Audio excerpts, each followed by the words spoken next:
shoulder muscles now, and we're going to start by taking a look at the trapezius. Now the trapezius, which is a long muscle that has its insertion into the nuchal lines on the back of the skull, the base of the skull, it also has insertions down onto the actual scapula, and it also has insertions down onto the actual spinal column, vertebral column. And so we have three different parts on the CAdt. I'm going to start back here. It's a little triangular section. You have your handout so you can take a look at those. So I'm going to start back here with the trapezius. This is actually an area called the spinotrapezius. And you can see I just want to get it started. Now these are paper thin. Slide this forward here so you can see a little bit better. Okay, they're very thin, paper thin muscle. So I'm going to use the probe here, and I'm going to use it to separate. You can see it sounds, you can hear that fascia tearing right there. Okay, so I just use the probe, get underneath there. Alright, there it is right there. It's a really nice, beautiful muscle, triangular shape. So there's the spinal trapezius right there. Okay, I'm going to slide up here, and you can see I'm still kind of working it away here a little bit. And the reason I'm doing that is because I want to show you how it's connected. Okay, I'm going to cut it away right here from the latissimus dorsi, down here on the side. Like that. Okay, so there you can see it's a pretty large muscle. Now, when I come up into here, and let's see if I can show that to you, you'll see some yellow connective tissue. It's just connective tissue. You can see as I cut it away here, it's just connective tissue. But what it's doing is connecting the spinal trapezius, which is right here. Okay, there's your spinal trapezius. Okay, it's connecting that spinal trapezius to this next portion of the trapezius, and I'm going to show that to you. This one sits on the scapula, so you can actually feel the scapula underneath there. Now, the point isn't to tear it necessarily away from its origin on the actual vertebral column. Okay, so I want to kind of keep that. But what I want to show you is just the size of the muscle right there. That's actually called the acromiotrapezius. So you have the spinal trapezius back here, this one right there, and you have the acromiotrapezius, which is this portion right there. Okay. Now we're not done yet. We're going to come up into the neck here, and for the last portion, we can come all the way up into the neck here. Okay. And I'm going to show you the clavicle trapezius. So the clavicle trapezius is up in here, and I have to do a little bit of cutting here in order to take some of that superficial connective tissue off the top there. Just a little bit of that. See the muscle a little bit better. Now there's another muscle underneath here, so I'm actually going to remove this hair only because it's getting in the way. So I'm going to take that off. You can see we have skin cats, but they still come with the hair on the head. Now that's optional, of course. You don't have to do that, but I like to do that only so that I can get a better exposure. You can see these muscles a little bit better. You may have to change scalpel blades too, because the skin is very, very thick, so it'll very quickly dull your scalpel blade. Okay, so there you can see we have a little bit better exposure up here, and there's our acromiotrapezius. Now I want to show you the clavicle trapezius. So I'm going to come up inside here like that, and I'm just loosening it. You can see I'm coming underneath. Part of the reason for this is so that I can see my paramecium. I can see where it's actually connected, and therefore I know how to separate these muscles a little bit better. Okay, you're going to want to use your handouts when you go to do this, so that you can actually see where these muscles separate on your handouts before obviously cutting those muscles. So here we go. is up there. Okay. So this is just some connective tissue across the top there. Okay, so I want to make a cut right down through here. That seems to be its separation. And I said there's another muscle underneath here, so you want to be sure not to cut too deeply. Remember, we just want to separate the clavotrapezius from the acromiotrapezius. There we go. In fact, I'm going to switch to a probe. See if I can show that to you a little bit better there. There we go. Okay, so I made a little incision between the acromiotrapezius and the clavotrapezius, and now you can see I'm just working it with a probe, back and forth, just like that, and I'm separating it, just like that. Okay? Beautiful. So we're getting our clavotrapezius. Now, there's that muscle underneath there.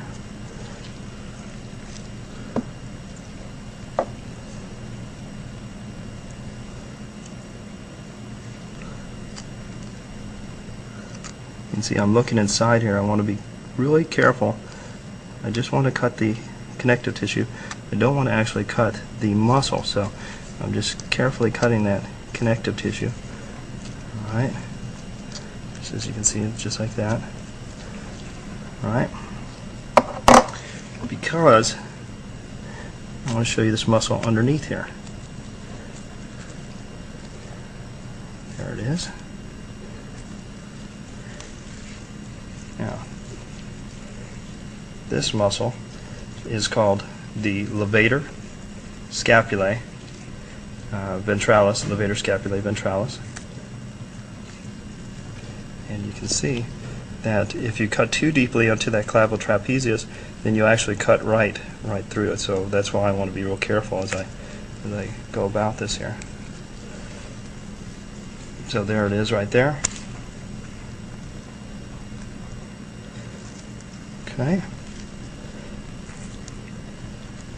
You can pull that back so you can see it a little bit better.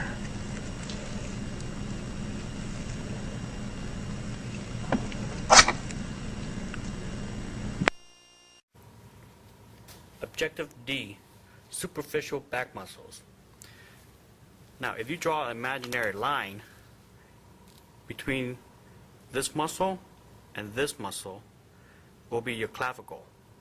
Now, your clavicle will separate two muscles. The first muscle being clavotrapezium, and your second muscle is clavobrachialis. This muscle right here is the acromotrapezius. This muscle is the spinal trapezius.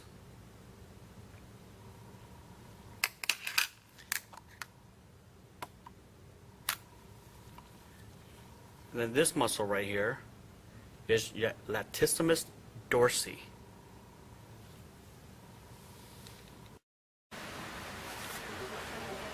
Objective E, deep back muscles.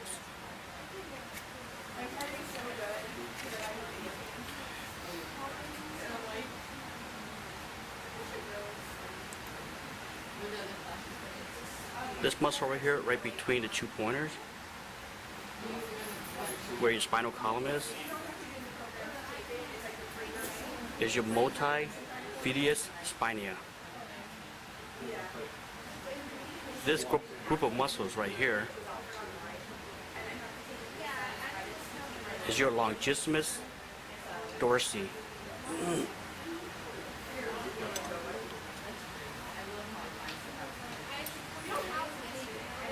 This little muscle right here, that's underneath your spinal trapezius and your latissimus dorsi,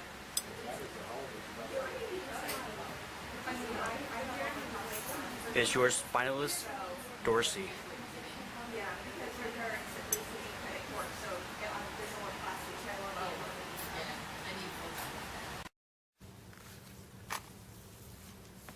Objective B, abdominal wall muscles.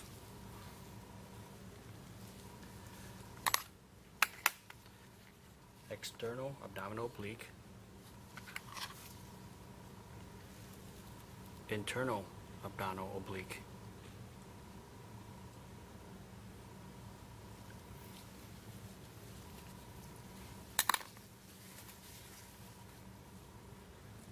Linea alba.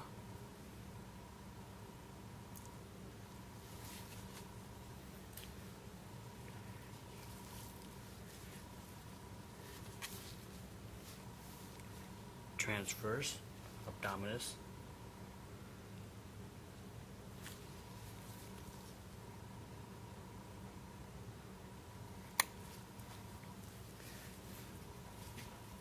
Rectus abdominis. You said that was bueno.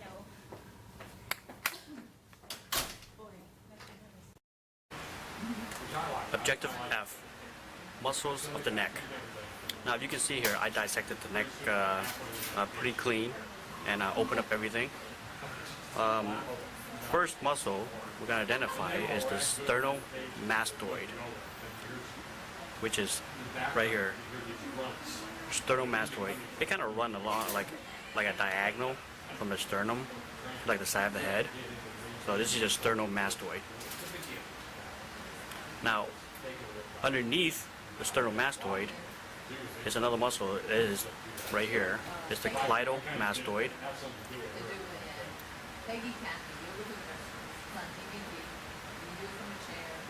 The next muscle is the sternohyoid, which connects your from like your sternum to your hyoid.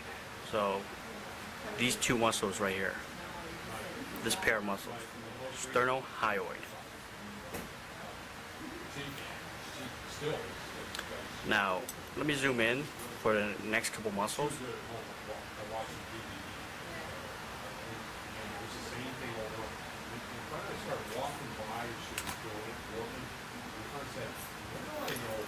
Now let's move this sternohyoid over to the side. You get to see this, this little tiny muscle right here. This is your sternothyroid. The perfect body.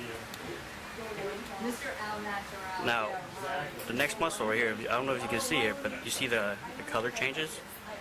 This little muscle right here is your cricothyroid.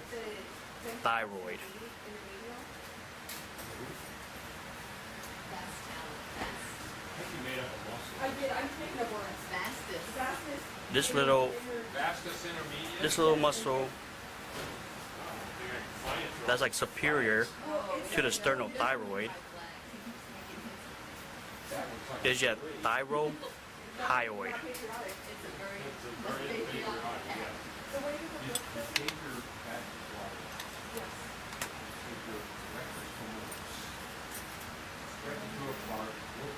This muscle right here that I'm lifting up, that's on both sides, is your digastric. And if you fold back the digastric and you peel and you go underneath, which is right here, is your mylohyoid.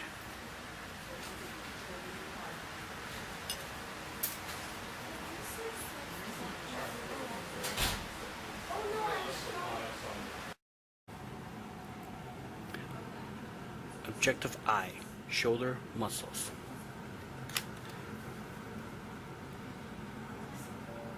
Supraspinatus, infraspinatus,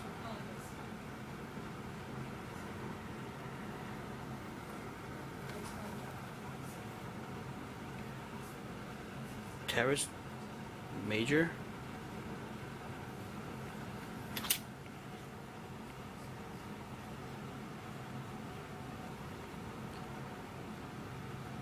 teres minor.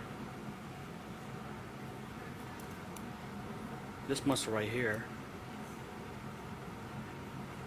is the spinal deltoid.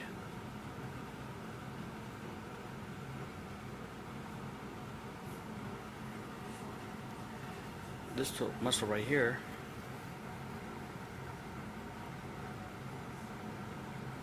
acomoid deltoid,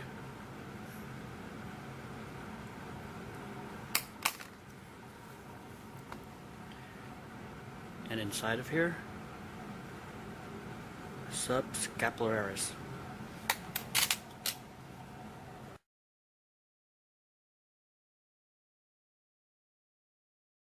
You can see that there. All right, let's take a look at the flexors then, shall we? The flexors are all going to be on the medial surface, and this little one up here doesn't look like much. This is actually a muscle that's called the brachioradialis. Brachial meaning it comes from the brachium, or the upper arm, and then radialis, its insertion is going to be into the radial side, the radial bone, over on this side here. Okay, so the brachioradialis. Now, you want to be real careful when you're exposing the brachioradialis. You want to be real careful so as not to actually cut it. Quite commonly what people will do with the brachioradialis is think that it's just connective tissue, and therefore they'll actually cut it off, which is a shame because it's a really nice muscle, and it's very, very small too, so it's easy to see how this can happen. Now, let's take a look at the actual forearm, and here we're going to see the flexors. Remember, flexors are all on the medial surface, okay? The first thing I need to do is I need to actually cut away some of this connective tissue that forms a tendon sheath here on the forearm. So it's kind of holding together these synergistic muscles, or these muscles that work together in flexion. And so I'm going to cut that off, and you can see it's not very thick. Once again, you want to make sure that you don't cut off the brachioradialis, so just be careful as you're kind of using the scalpel here. Okay, so I'm just removing some of this tissue here.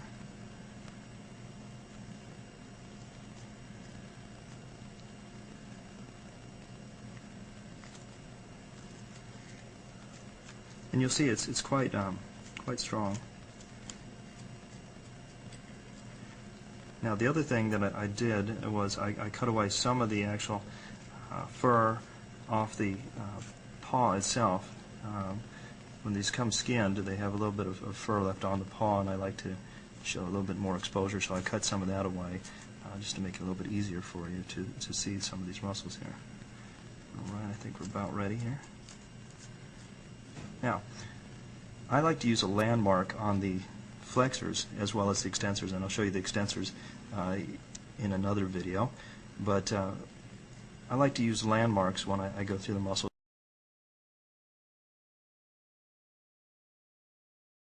And I think when you're learning the muscles, especially for practicals and tests, it helps to have a common landmark. So what I'm going to use as a landmark, and let's see if I can get in a little bit closer here so you can see a little bit better. I'm going to use this muscle right in here, okay? Now, I still got a little bit of the tendon sheath there, so I'm going to use the probe. I'm just going to try to get up underneath that tendon sheath and see if I can expose this a little bit better for you. This is a very large muscle for the forearm, that is, and it's also a very central muscle. Use a scalpel here, just make a small incision. Just want to get a hole started there. I can get my probe inside there. I actually prefer using a probe on these muscles. Okay, there's that tendon sheath. Look at that. Okay, so I want to cut that away. There we go. There we go. Okay, let's get that out of our way here so you can see the muscles a little bit better there.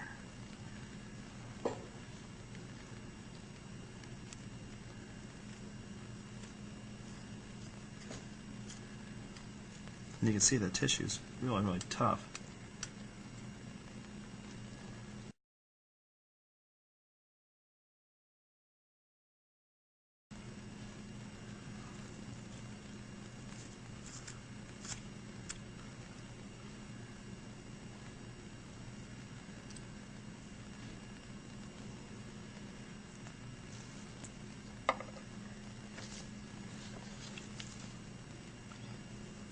right, so there is my palmaris longus, and I'm going to use that as a landmark now, the palmaris longus, so that's a very identifiable muscle. Now, if I go lateral, what you'll see is what's called simply the flexor, because we're on the flexor side, flexor carpi ulnaris. So there's the flexor carpi ulnaris, ulnar side. Okay. Remember, these are all flexors. Now, if I come over to the radial side, you're going to see the flexor carpi radialis. So there's the flexor carpi radialis over on this side. Okay. It's these muscles right there. Okay, flexor carpi radialis. Then there's a little triangular muscle up above. So you go flexor carpi radialis, and you go pronator teres, and that's the pronator teres, this little triangular shaped muscle right there. Okay. Now that's it for the flexors. The next one up starts our extensors, and that one is your extensor carpi radialis. Now this has both heads actually, so it has both the longus and the brevis, which can be distinguished by the length of their tendons.